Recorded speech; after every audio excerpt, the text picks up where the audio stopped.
Hello everyone, I am Swati Tyagi, economic tutor. आज के हम इस वीडियो में डिस्कस करेंगे बीओपी का last topic, autonomous item and accommodating item. इसमें से एमसीक्यूज एक पूरा आने के चांसेस हैं।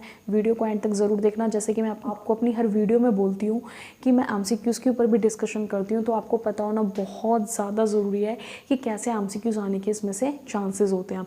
जब भी ऑटोनोमस आइटम और अकोमोडेटिंग आइटम की बात की जाएगी बीओपी में, तो इसके क्या अपने फीचर्स हैं जो थोड़े डिफरेंट है अकोमोडेटिंग आइटम से।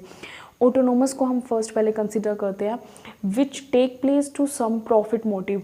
वो ट्रांजेक्शन्स जो आप किस पर्पस के लिए कर रहे हो, प्रॉफिट मोटिव के लिए, comes under the category of autonomous item. Second, independent of the state of BOP account. ये अपना खुद का एक इंडिपेंडेंट नेचर का होता है, किसी पे डिपेंड नहीं होता।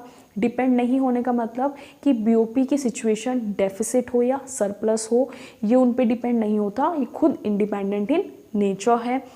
Third, take place both current account as well as capital account. जिन्होंने प्रीवियस वीडियो नहीं देखी, एक बार जाके चेक कर लेना, मैंने दोनों को डिफ्रेंशिएट किया हुआ है बहुत अच्छे से।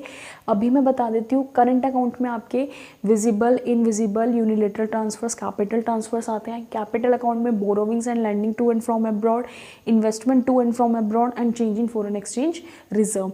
तो आप ये डिटेल में जाके एक बार चेक कर लेना। तो ये दोनों में कंसिडर होता है।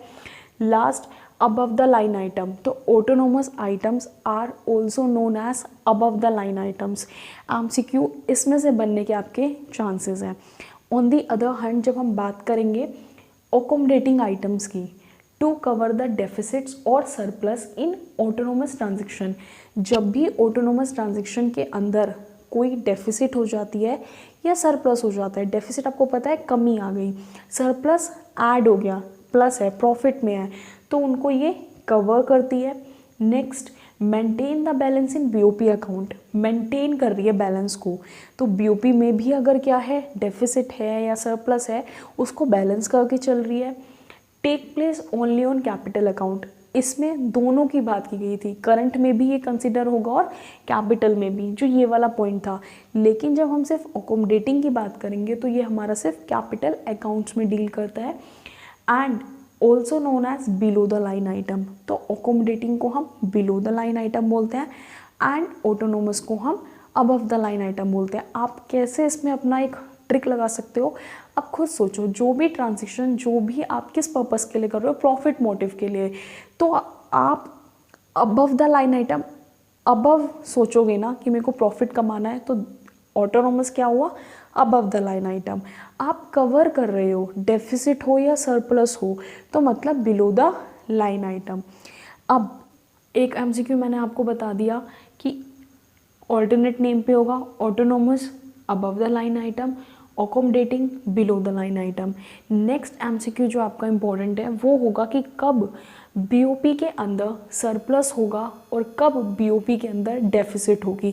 जब सरप्लस की सिचुएशन होगी तो ऑटोनोमस रिसिप्ट्स मतलब आना ज़्यादा होगा, higher, as compared to autonomous payment. तो जब आपको क्लियरली दिख रहा है कि रिसिप्ट ज़्यादा है, तो मतलब सरप्लस की बीओपी में सिचुएशन होगी।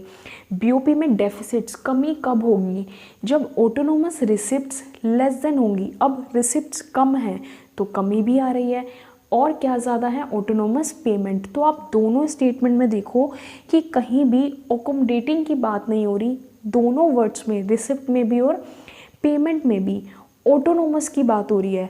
तो यही आपको कंफ्यूज करेगा स्टेटमेंट। क्वेश्चन गिवन होगा कि explain the situation when there is a deficit या सरप्लस, कोई भी गिवन हो सकती है इन बीओपी। तो आपको अगर डेफिसिट है सपोज, तो आपको लिखना है ऑटोनोमस रिसिप्ट्स कम है, ऑटोनोमस पेमेंट्स ज़्यादा है। सरप्लस की सिचुएशन होगी तो autonomous receipts higher than the autonomous payment. Given होंगे ऑप्शंस में अकोमोडेटिंग रिसिप्ट हायर है, अकोमोडेटिंग आइटम्स, या कहीं भी अकोमोडेटिंग वर्ड डाल सकता है वो। कंफ्यूज मत होना, उस पर टिक मत करना। आंसर सही कौन सा होगा, जहाँ पर दोनों में ऑटोनोमस लिखा होगा। सरप्लस पूछा होगा तो ये साइन आएगा, डेफिसिट पूछा होगा तो लेस देन होगा या ये साइन आएगा। क्लियर हुआ guys? Thank you so much.